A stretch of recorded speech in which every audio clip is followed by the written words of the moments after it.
Okay, so this is a lesson in not putting it off stuff. So I've not done a review in ages. Oh God, and I've got a load of comics to review. I've not even got this week's comics yet; they've not come yet.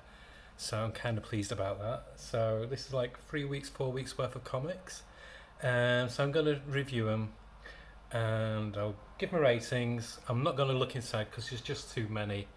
Give my ratings, give what I thought of them, how they compare to maybe the last issue, and I'll tell you which ones I might be stopping as well. There's quite a few. So here we go. Oh, it's so many. I don't know if you saw my photograph on the community page, then you'll understand what I'm on about. So okay, so the first one, it's in no particular order. It's just a pile of stuff. So the first one is issue 2 of Loki by Dan Watters and Peralta. I've forgotten Peralta's first name, but nice cover. It's okay. It's good. He's the cooler god compared to. I always think he's more cool and interesting than Thor. Even I actually didn't care for the Marvel series. Go figure, TV series. But I enjoy my comic book form, and Dan Watters is superb on this. The only thing that puts me off it is that it's only 4 issues. They should make it an ongoing. If it was an ongoing, I would continue with it. Because it being a mini series, I don't know if I'm. I think it's only 4 issues, so I will get the other 2. But I just feel a bit cheated. I think it should be an ongoing. I hate how Marvel do this. They just don't have any stickability with the characters with the series. They don't have any faith in the characters. But yeah, so it's a really good story. It's an interesting. It feels more like a Dan Watters comic in this issue than the other one. The other one felt more like your classic Loki adventure. This one has much more twists and turns. It's so much fun. And they introduces the character. I don't know if he's ever been in a Marvel comic before because I'm a bit out of touch with a lot of recent Marvel. But there's a character in it and he's disgusting. But it's cool at the same time. And you'll find out who I mean on the last few pages. And it's just fun, and you can tell it's a British writer. The humour in it is very, very Alan Moore-ish and Grant Morrison-ish. There's very much tongue-in-cheek sensibility to it, which you need for a Loki comic to work. And the artwork is very nice, very Charles Vess in style. So it's got that classic kind of like Norse fairy tale kind of quality to it. So I would give this a solid 8 out of 10. Like I said, I don't put it low, get it creased. If you hear thuds, it's just me dropping the comics. So yeah, 8 out of 10 for that one. I'm not going to recap because there's just too fucking many of them. And the second one, and again another issue 2, Holds You to the End by Ryan Cady and Andrew Muthi and Frank Sivakovic, I think on the colours. I think that's a Martin Simmons cover. But yeah, this is it's okay. The first issue had me more excited than the second issue. It's basically like a slightly futuristic, apocalyptic ghost story. So if you like any of those things, then maybe check it out. But it's okay. It left me whelmed. I wasn't overwhelmed or underwhelmed. I was just whelmed. So will I go? There's a lot of stuff coming out at the moment. What has caught my eye? And I've been on holiday this week, and I've tried some titles what I overlooked because I thought, no, I won't bother with them. But because I was in a comic shop, I had the chance to peruse them and look at the pages and know better than I expected. So this could be on the chopping block. I'd give it about a 6 out of 10. The first issue was a solid, I think it was 8 out of 10. But this one, it's dropped in quality because it's just really not getting anywhere. And it didn't. I did that thing of counting the pages. So yeah, 6 out of 10. It's not good, not bad. It's just middling. And then this was a cover by. I just wanted to try new stuff, stuff what normally I wouldn't give a look at. And this was issue 1 of San Julian's Queens of the Lost World. And the thing that made me try it was it's by Leah Moore and I think it's John Rappian, her husband. So Leah Moore, if you don't know, that's Alan Moore's daughter, and she's written quite a lot of stuff for 2000 AD, a lot of British comics. She's a solid writer. And the cover's really good. It's a nice classic 70s fantasy cover. It's from Opus. The story's okay, but is it worth $4.95? No. The artwork's strictly average, so I don't think I'll carry on with it. I was a bit disappointed, to be honest. I had higher hopes for it than what was inside. Again, 6 out of 10, so I'm not guessing that again. And then, oh boy, fantastic cover. Frank Frazetta's Tales of Science Fantasy. The cover is amazing. I might just put it on display just for the cover. But the story, oh, it was shit. It was so shit. And when you get a cover like this, you want the art inside to match it, or at least be good. No. It was like a bad EC comic, but with the story beats. There was no flow to the story, which flow, set in water.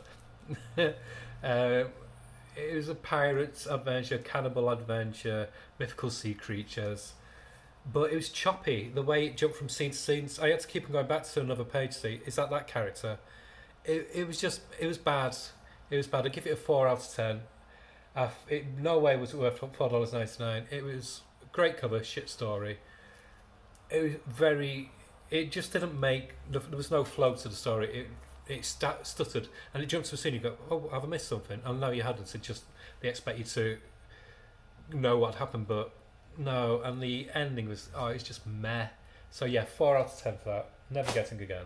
But like I said, I might just display it for the cover. And then I'll keep a certain selection to one side, but you'll see why.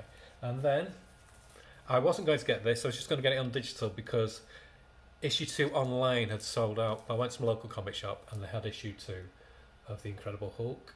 So I'll carry on with it in physical format. Really good. Good southern gothic horror. Just a great monster comic. Really solid, strong artwork by Nick Klein. And in some pages he's doing like a painterly style, which is really cool. And I like how they credit the colorist as a color artist as well. But yeah, it's great atmosphere, great mood, nice slow world building. It's similar to Immortal Hulk, but better. I thought Immortal Hulk was. I didn't get what all the fanfare was about it. I just felt it was distinctly average because I'd read the Bruce Jones one from years ago, and that for me was a better horror Hulk than the Immortal Hulk. But this one, it's good. It's a really good comic. So I give this an 8.5 out of 10. And then this was another one that I picked up on my travels this week. Normally I don't buy story collections, especially the black, white and red ones, but I got the Harley Quinn black, white and redder. And it was a buy because I looked inside it. For one, it's $4.99, 32 story pages if you take away the ads. Cardstock cover, and the artwork is absolutely fantastic. One of my favourite artists in it, Kevin Maguire from the JLI days, and I think it's got 3 stories, all solid stories. And it works. Normally, you get these collections like this, and there's always like 1 or 2 really poor stories. But even there was an average-ish story, but it was still fun enough to read within 8 or 10 pages, whatever it was. And the artwork on each story was superb. Really clever use of the black, white and red format. And yeah, I'll be carrying on with it. Really enjoyable. Highly recommend it. 8 out of 10. And again, I'm skipping a few because you'll know why in a bit, because I'm going to do them all together. And this was another shop buy because I wasn't sure about it. I wanted to look inside. And this was Hawk Girl by Axel Rod. I've forgotten her first name. And Mahulpan on the artwork. It's a 6-issue series. And I flicked through it. The artwork is so nice and tidy. But the thing that made me buy it wasn't the artwork, it wasn't the story, it was the lettering.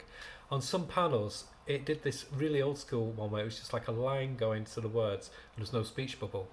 And I thought, oh, that's cute, that's really cool. You don't see that very often in American comics. And it's a fun story. There's about 3 or 4 different strands going on it. It's had like average reviews from a lot of YouTube sites, but I think it's good. It's setting the groundwork for a 6-issue story, and it's got enough twists and turns that it's got me interested in it. and it's brought back a character from a graphic novel called Galaxy. I've not read that one yet, but I might try it on the strength of this comic because it was written by Axelrod. I can't be bothered opening it, but I forgot what my first name is. And yeah, it's a good start. It's nice, clean art, interesting mashup of sci-fi and superheroics, and yeah, she's got the voice of Hawk Girl perfectly. And I give it a 7.5 out of 10. So yeah, I'll be carrying on with that. And then issue 2 of the issue 1, sorry, issue 2's on its way this week. Issue 1 of The Oddly Pedestrian Life of Christopher Chaos. Story idea by James Tynion. I think it's Nick Bromwell, the other writer on it. And the artist is Goodhart, I think, or Murtaugh. But the cover was the one that sold it for me. But again, $4.99, 32 storage pages, cardstock cover. It's fun. It's a fun, quirky, YA kind of sci-fi slice of life Frankenstein, modern day Frankenstein, boy genius, slightly autistic. Fun. It's good. 4 issues. I think it's a 4-issue series. Well worth the money. Very high quality production values on it. If Tanya's touching something, I will try it. I'm glad that I will carry on with it. If you want something a bit different, a bit left of centre, a bit quirky, go for this one. Points wise, 8.5 out of 10. And now we come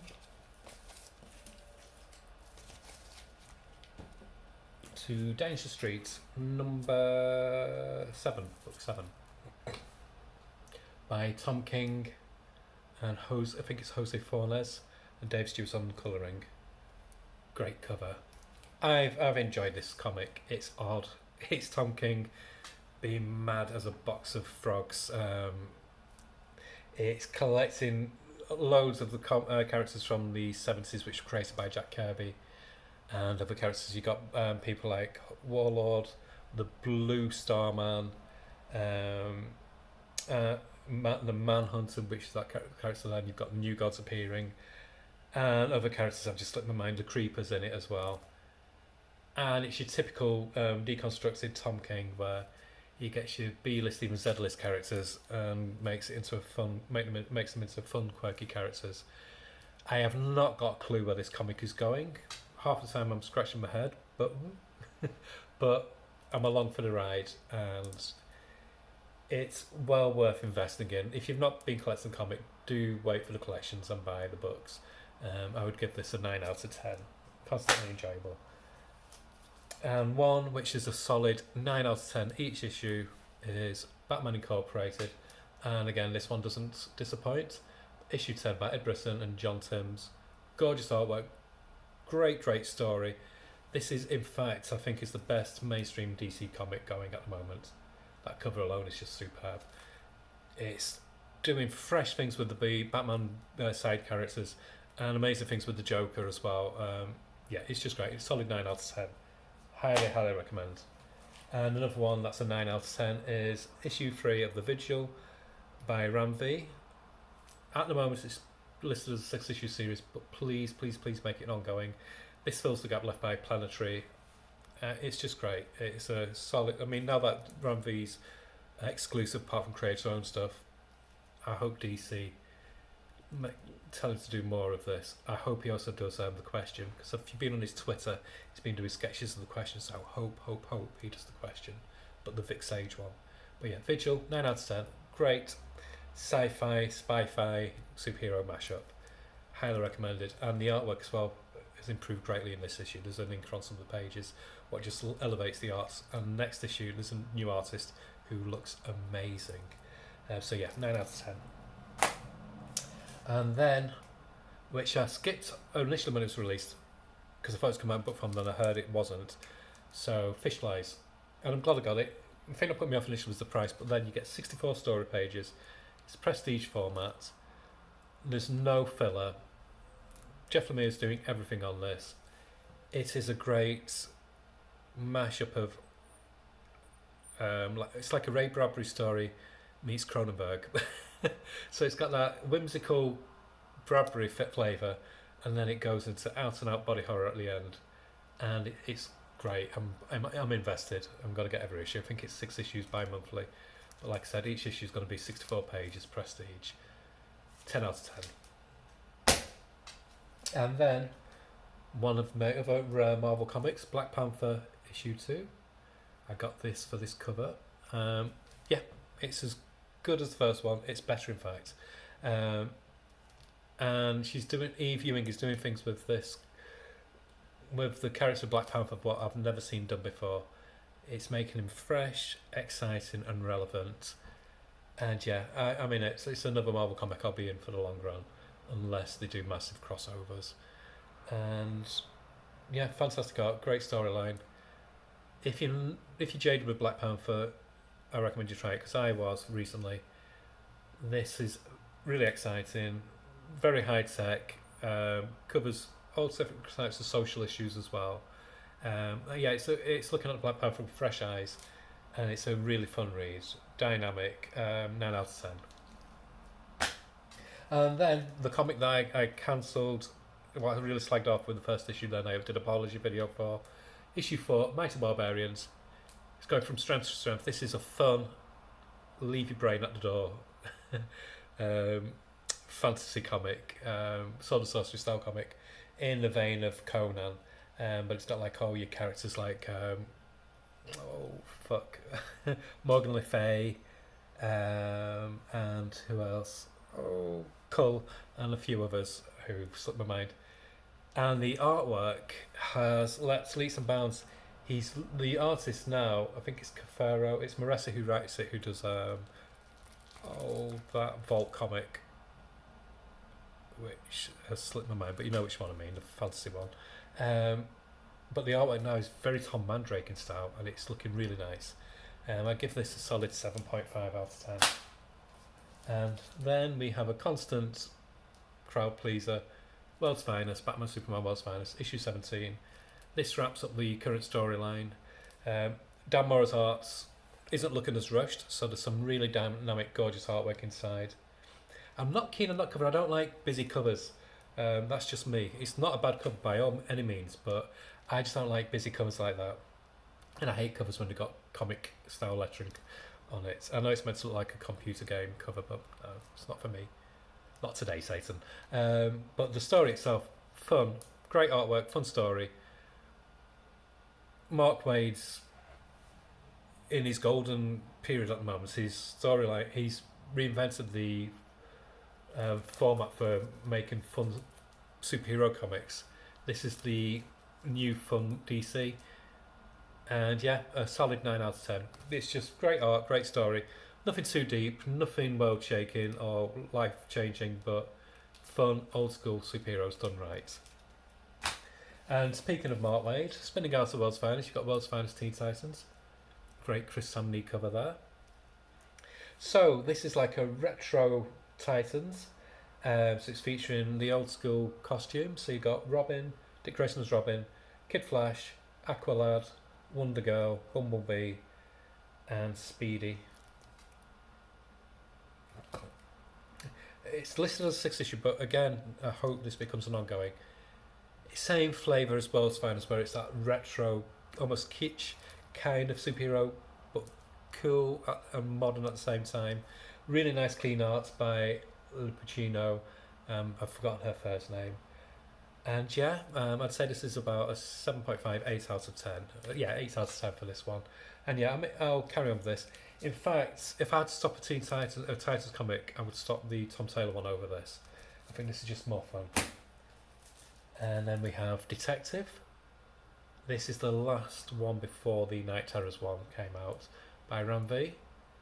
And Suzuka and Danny Miki and Brad Anderson on the artwork. Awesome cover. Again, another 9 out of 10. This comic is the best Batman comic I've read in years, in a hell of a long time. It's just great. He's reinvented the wheel with this. He really has breathed fresh, fun life into Batman again. It's dark, but it's not grim. It's quite poetic in how he writes it, and the artwork from the covers to the interior. There's never a weak issue. So yeah, solid 9 out of 10 for that one. And then we have Hunger and Dusk, new one by G. Willow Wilson, and art by Chris Wildgoose. I got the Chris Wildgoose cover. The other alternate covers were good, but I'm a sucker for this one. Yeah, this is an amazing world-building debut issue of a really cool fantasy world. So you've got orcs and humans having to work together when normally the sworn enemies having to work together to fight a bigger enemy. And this sets the groundwork. No filler in it, no ads, maps at the back, character sketches, only $3.99. IDW losing the license to a lot of properties like the Hasbro properties, etc. I think it's been a breath of fresh air for them because they've had to decide where they have to go as a company and what they've done. They've invested in creators to bring out their ideas. And if they're of this calibre, they're doing it right. So 9 out of 10 for this. I highly recommend you check out The Hunger and Dusk. I think there's still issues available of the number 1. And it's a really fun read with gorgeous artwork. Solid read. If you're a geek like me who likes things like Critical Role and other fantasy-based stuff, then you'll get a kick out of it. And then another one that never disappoints, Local Man issue 5. I think there's going to be a special issue after this, and then there's going to be a breather, and then they'll come back with more. But this is fun. This is how you do crime superhero comics. It's I love that parody of like the 90s Image comics. It's just a perfect blend of crime mixed with classic superheroes, mixed with modern superheroes. It doesn't put a foot wrong. 9 out of 10. Constantly good. Highly recommend it. And then Doom Patrol number 4 because it's now expanded, and it's of 7 because it's expanded from 6 to 7. Good cut issue, not as good as the normal ones. It's got a fill-in artist, what throws you out a bit because you're used to the normal artist, Chris Burnham, who does the cover. So that was a bit disappointing. It was okay, the artist, but it just didn't sit right because you get used to a particular artist. But yeah, it's an interesting look at like the psychology of the Doom Patrol as a team. So I would give it a 7 out of 10. It's not up there to the normal standards. And then there's issue 2 of Catfight. This reminds me of if you've mixed John Wick with Where in the World is Carmen Sandiego, whatever, that kid's cartoon, you get this. So it's a group of jewel thieves and they're chasing this guy who was the grandson of this woman who's like the matriarch of the this thieves guild. He gets framed for murdering her, and he didn't, to somebody else.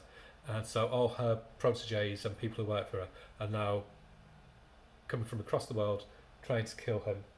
And that's where we are with it. Really nice comic. Great art. The art reminds me a bit of the Panda Bros, who used to do Grendel back in the day. It's quite kinetic. It's only 6 issues. Yeah, it's just a nice, refreshing change from a lot of what's out there. I would give that a 8 out of 10. No, 7.5 out of 10. And then issue 3 of Green Arrow. Again, this was just before Night Terror started. Joshua Williamson. Isaac's on the artwork. I'm getting bored with Peacekeeper. He's in everything now with DC. Yes, we get it. He's popular, but dial it back, please.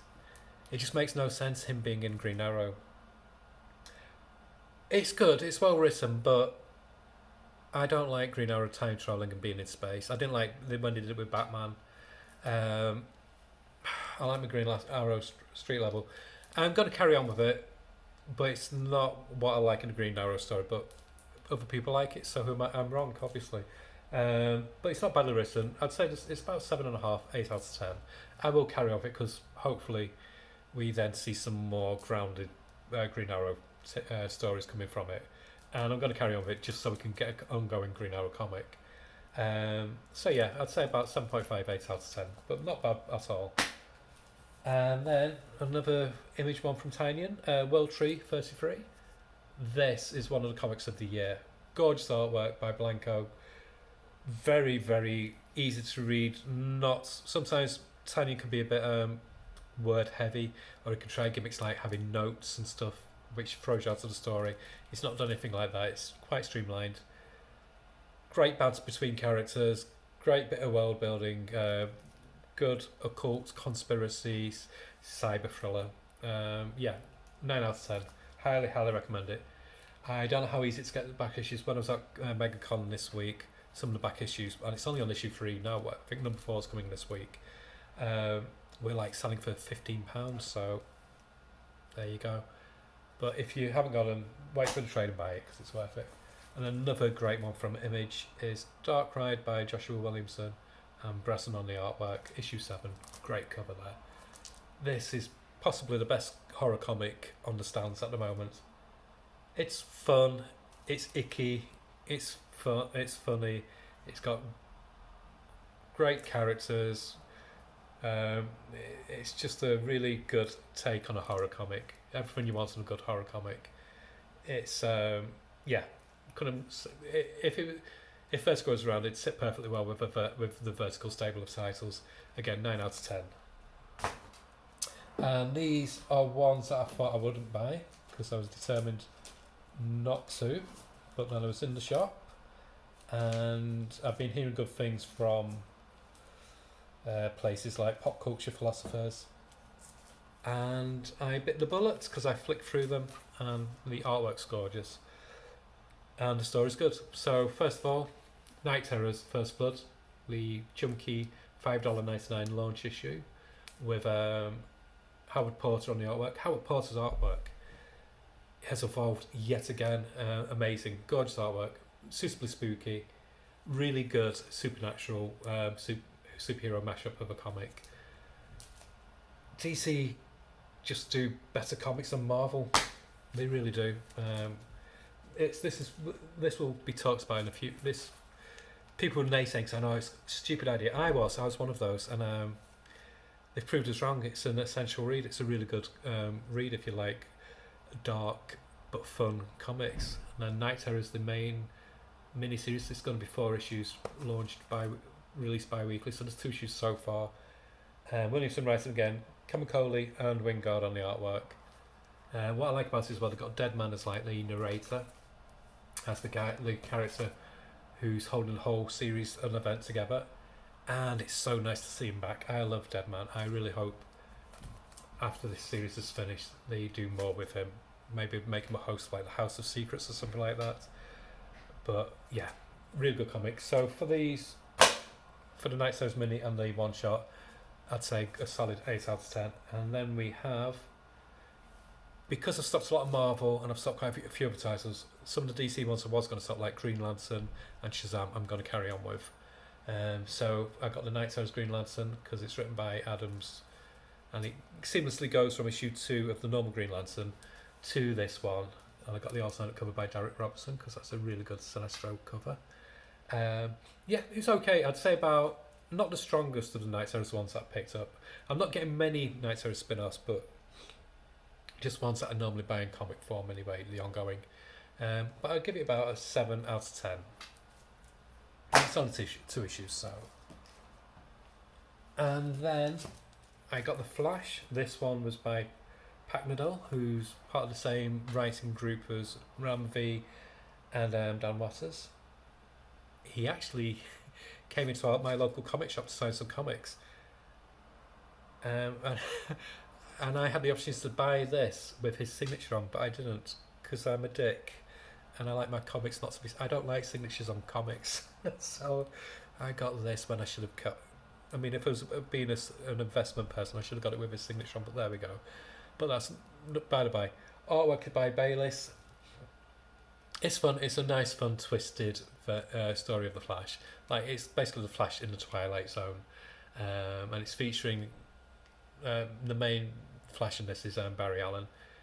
Yeah, okay, but I'm definitely a Wally West Flash person because that was my Flash growing up in the late 80s. So yeah, I'd give this a 8.5 out of 10. It's a fun read. And then finally, you'll be pleased to know, good grief, been on for half an hour, is Decisive Comics by Dan Waters and Federici. Don't know if that cover shows well because of the reflection of the bag, but this comic is the darkest one of the spin-offs, I think. It's out and out horror, a lot of body horror. It features Gordon. I don't think there's no Batman in this. It is just Commissioner Gordon or Lieutenant Gordon or just Jim Gordon now, isn't it? And it is good. It is grim. Some bits I'm a bit confused by, but I didn't let it bother me too much because I just went along for the ride, and it was a good ride. So I will carry on. I mean, it's only one more issue. So yeah, so that's this one. I've given 9 out of 10. So yeah, for the Night Terrors, I'm just getting those and the main two. So I'm just getting the Flash, Green Lantern, and Detective. And yeah, I do recommend checking out Night Terrors if you can. I know they're getting quite scarce now. It took people by surprise by the high quality of them. DC know what they're doing. Obviously, we were wrong as the comic book buyers. We were wrong, and they proved it that it was worth doing. It was worth interrupting the flow of all the other comics. So yeah, I'll give this a 9 out of 10. So that's it. I'll be doing an unpacking most likely tomorrow if my comics come, and then I'll read them and review them, and might do later on today another video looking at the new releases coming out in October from DC, because obviously they were delayed for a bit for some reason. Okay, so hope you enjoyed, and I shall see you soon. Bye. Bye bye.